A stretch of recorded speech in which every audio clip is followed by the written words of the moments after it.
Hello guys, welcome back to my channel. आज की video में हम लोग बात करने वाले हैं ग्रो के शेयर में क्या हो रहा है। इसके शेयर प्राइस या फिर आगे चल के क्या होगा इसके बारे में तो हम बात नहीं करेंगे, बट रीसेंट टाइम्स में अभी क्या हुआ है, किस तरीके से इसके जो शेयर्स हैं वो ऑक्शन में चले गए एंड ये सारी चीजें होती क्या है, किस तरीके से ये सारी चीजें होती है एंड कैसे आगे इन फ्यूचर आप इन चीजों से बच सकते हैं। क्योंकि अब जैसे जैसे लोग बढ़ते जा रहे हैं मार्केट के अंदर तो ऐसी चीजें तो होना नॉर्मल ही है। इस चीज से किस तरीके से अपने आप को बचा सकते हैं उसके बारे में इस वीडियो में बात करेंगे। तो बिलियन ब्रेन्स केराज वेंचर्स लिमिटेड जो कि ग्रो है, इसका आईपीओ लिस्ट हुआ था। आईपीओ लिस्ट होने के बाद जो क्यूआईबीज होते हैं जनरली उनके ऊपर जो नॉन एंकर होते हैं ना, उनके ऊपर कोई लॉक इन नहीं होता है, बट जो एंकर इन्वेस्टर्स होते हैं उनका 50% ऑफ द शेयर्स 30 डे के लॉक इन में होते हैं, बचे हुए 50% ऑफ द शेयर्स 90 डे के लॉक इन में होते हैं, जिसके बाद ही वो शेयर्स को अपने सेल कर सकते हैं। एंड सेम चीज प्रोमोटर्स के साथ भी होती है एंड प्री आईपीओ जो इन्वेस्टर्स होते हैं उनके साथ भी होती है। इनके शेयर्स लॉक इन पीरियड में लॉक्ड रहते हैं, ये मार्केट में आईपीओ के लिस्ट हो जाते ही अपने शेयर्स को सेल नहीं कर सकते हैं। ये वाला आईपीओ लिस्ट हुआ ना, वो जो रिटेल कैटेगरी का टोटल साइज था ना आईपीओ में, वो काफी कम था, एज लो एज 10%। इस वजह से हुआ ये आईपीओ के लिस्ट हो जाने के बाद जैसी कोई बल्क या फिर ब्लॉक डील हुई, क्योंकि मार्केट में जो सप्लाई है वो लिमिटेड है, जिस वजह से थोड़े ही ट्रांजैक्शन से, थोड़ी ही वॉल्यूम से जो शेयर का प्राइस है ना वो बहुत ज्यादा हाई हो गया एंड शेयर अपर सर्किट में लॉक हो गया। ऐसे 2-3 दिन कंटिन्यू रहा एंड एट द एंड पिछले 2 दिनों से इसका जो प्राइस है ये लोअर सर्किट में लॉक्ड है। अब यहाँ पे ऐसा क्या हुआ कि ये सिचुएशन बन गई? बेसिकली यहाँ पे शॉर्ट डिलीवरी हो गई। अब शॉर्ट डिलीवरी होता क्या है? अगर आपको ऐसा लगता है कि स्टॉक प्राइस बहुत ज्यादा बढ़ गया है, आप उस शेयर को इंट्राडे पे शॉर्ट सेल मारते हैं। अब आपके पास उसकी डिलीवरी तो होती नहीं है डीमार्ट में जब आप उसे इंट्राडे में सेल करते हैं, जिस वजह से जो शेयर है वो तो सेल हो गया, बट उसको सेट ऑफ करने के लिए, उसे सेटल करने के लिए आपको at the end of the day उस शेयर को बाय भी करना होता है। बट यहाँ पे वो चीज नहीं हो पाई। कई सारे शेयर्स ऑक्शन मार्केट में हमें देखने को मिले एंड ये जो ऑक्शन मार्केट है ना, ये कॉमन चीज है, डेली बेसिस में होती है, अलग अलग शेयर्स के साथ होती है, जिसमें भी शॉर्ट डिलीवरी होती है। वो नेक्स्ट डे ऑक्शन मार्केट में ही उसे बाय किया जा सकता है, उसे सेल किया जा सकता है एंड ये सिर्फ वही लोग कर सकते हैं जिनके डीमैट अकाउंट में वो शेयर्स प्रेजेंट हो। ऑक्शन मार्केट क्या है इसके बारे में अभी हम बात करेंगे, बट यहाँ पे हुआ ये कि शॉर्ट डिलीवरी हो गई, जिस वजह से कई सारे शेयर्स को ऑक्शन मार्केट में जाना पड़ा क्योंकि शेयर्स अपर सर्किट में लॉक हो गए थे। अब कहने का मतलब ये है, किसी ने शेयर को शॉर्ट करा, अब सुबह उसे शॉर्ट कर दिया, बेच दिया, but at the end of the day उसे स्क्वायर ऑफ करना होता है, उसे बाय करना होता है। बट जब शेयर ही अपर सर्किट में लॉक हो गया एंड कोई सेलर ही नहीं है, तो आप उसको खरीद के उसे सेट ऑफ कैसे करोगे? At that time short delivery होगी, क्योंकि आपने तो मार्केट में उस शेयर को सेल कर दिया, अगले बंदे को शेयर मिल गया, बट उसको आप डिलीवर नहीं कर पाए क्योंकि आपके खुद के अकाउंट में, खुद के डीमैट में वो शेयर प्रेजेंट नहीं था, जिस वजह से इस चीज को शॉर्ट डिलीवरी बोलते हैं। एंड अब जो बायर है, क्योंकि उसको कोई भी शेयर नहीं मिला ना, वो बायर उस शेयर को सेल नहीं कर सकता है। जो ब्रोकर का अकाउंट होता है ना, वहाँ पे शॉर्ट डिलीवरी देखने को मिलेगी। अब एट दिस टाइम जो बायर है उसे डरने की बिल्कुल भी जरूरत नहीं है एंड मैं तो यही बोलूंगा भाई, यहाँ पे खुश होने की चीज है, क्योंकि अगर आपको शॉर्ट डिलीवरी मिल गई ना, आप भाई खुश हो जाओ, क्योंकि आपका फ्री फंड में पैसा बनने वाला है। ऐसा क्यों कह रहा हूँ मैं?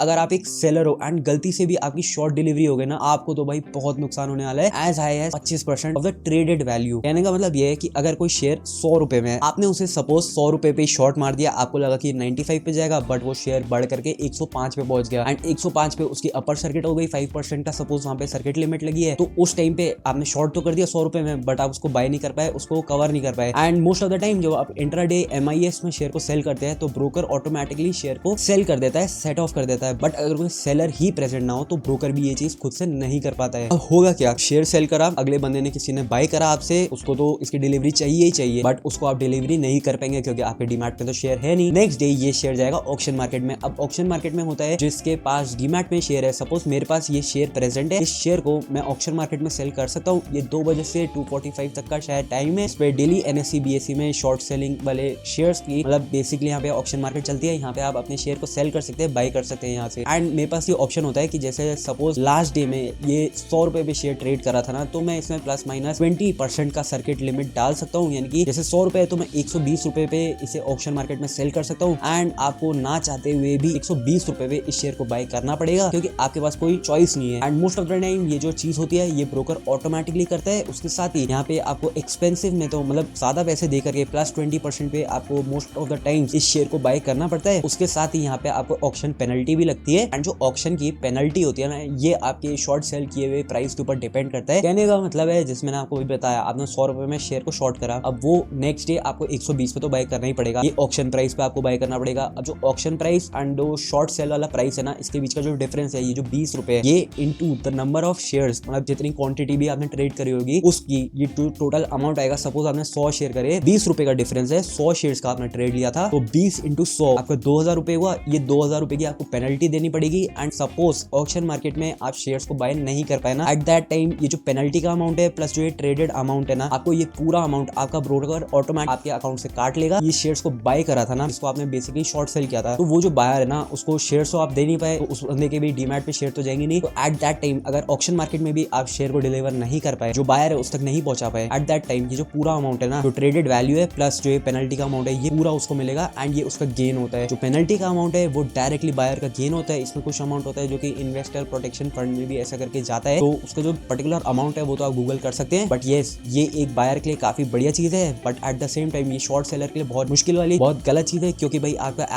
20 से 25% तक का नुकसान हो सकता है। तो यही है पूरा खेल जो कि यहाँ पे हुआ है ग्रो के शेयर में। एंड इसमें कुछ प्रिकॉशंस है जो कि आप ले सकते हैं। सबसे पहली चीज भाई, इंट्राडे करो ही मत। अगर कर रहे हो एंड आपको दिख रहा है कि वहां पे सर्किट लग सकता है, तुरंत अपने शेयर को स्टॉप लॉस लो, एग्जिट मारो। नेक्स्ट चीज, अगर आपने BTST ट्रेड लिया है तब भी ये चीज हो सकती है। अगर आप बिल्कुल लिमिट वाले शेयर्स में काम करते हैं ना, जिसमें बहुत कम लिक्विडिटी होती है, प्लस वो 2% के सर्किट लिमिट पे होते हैं, +2 -2 या फिर +5 -5, जिसमें बिल्कुल ही वॉल्यूम ही नहीं होती ना, उन शेयर्स में तो काम करना ही नहीं चाहिए। एंड तीसरी चीज ये, अगर आप FNO करते हैं तब भी आप बहुत बुरा फंस सकते हैं, उसको भी मत करो। At the end of the day भाई, जो कैपिटल है उसको बचा के रखो। अगर आप कुछ नहीं कमा सकते तो at the end of the day 20-25% कमाना बिल्कुल भी सही नहीं है, क्योंकि उसके बाद आपको कम से कम 30 से 35% कमाना होगा उसी 20 से 25% को कवर करने के लिए। आई होप आप समझ पा रहे हो कि मैं क्या कहना चाह रहा हूँ। तो यस, यही था इस वाली वीडियो के लिए। आई होप आपको सब कुछ समझ आया हो। शॉर्ट सेलिंग क्या होता है, बेसिकली शॉर्ट डिलीवरी क्या होता है, किस तरीके से बायर का यहाँ पे बहुत ज्यादा बेनिफिट होता है, एंड जिसने शॉर्ट सेल करा होता है वो तो हमेशा डूबेगा ही डूबेगा इंसान। 20 से 25% तो आपका डायरेक्ट कैपिटल लॉस है, प्लस जो पेनल्टीज एंड टैक्सेस आपको अलग से देने होंगे, और जो ब्रोकरेज है वो अलग चार्जेस है, तो उसके तो मैंने बात भी नहीं करी है। तो ये पूरा नुकसान वाला खेल है। दूसरी चीज ये है कि भाई FNO प्लस ये जो लिमिट वाले शेयर्स होते हैं, जिसमें बहुत कम वोलेटिलिटी या फिर बहुत वॉल्यूम होती है ना, उन शेयर्स में आपको कभी भी इस तरीके के ट्रेड्स या फिर शॉर्टिंग वाली चीजें तो करनी नहीं चाहिए। हाई वॉल्यूम वाली चीजों में ये सारी चीजें काम करती हैं और आप फंस भी नहीं सकते, वहां पे आप बचे रह सकते हो। बट यहाँ पे डेफिनेटली फंसना तो फंसना है ही किसी ना किसी दिन। एंड नेक्स्ट चीज, जो भी ये IPOs आ रहे हैं इन जनरल, जैसे ये लिस्ट होते हैं ना, यहाँ पे जो पब्लिक में शेयर्स फ्लोट होते हैं वो बहुत कम होते हैं। Most of the shares lock in में रहते हैं एंड 5-6 महीने के बाद वो सारा लॉक इन खुलता है, तब यहाँ पे वॉल्यूम ज्यादा बनती है। एंड इनिशियली जो सप्लाई होती है वो बहुत लिमिटेड होती है। एंड कंप्लीट चीज यहाँ पे जो मेरे को पर्सनली लगता है वो रिग्ड होती है। तो ये यहाँ पे बच के रहना चाहिए। कई सारे आपने देखे होंगे IPOs लिस्ट होने का डबल ही हो जाते हैं ऑलमोस्ट, या फिर उससे भी ज्यादा हो जाते हैं बहुत ही ज्यादा कम टाइम में। तो ये जब फ्री फ्लोट ही बहुत कम है, थोड़ी सी भी ज्यादा वॉल्यूम करके उसका प्राइस बहुत ज्यादा बढ़ाया जाता है। बस इस वाली वीडियो के लिए इतना ही। आई होप आपको वीडियो पसंद आई हो। वीडियो को जरूर से लाइक करना, चैनल को कर देना सब्सक्राइब। मिलता हूँ बहुत जल्द आपको एक और न्यू वीडियो के साथ। Till then bye guys.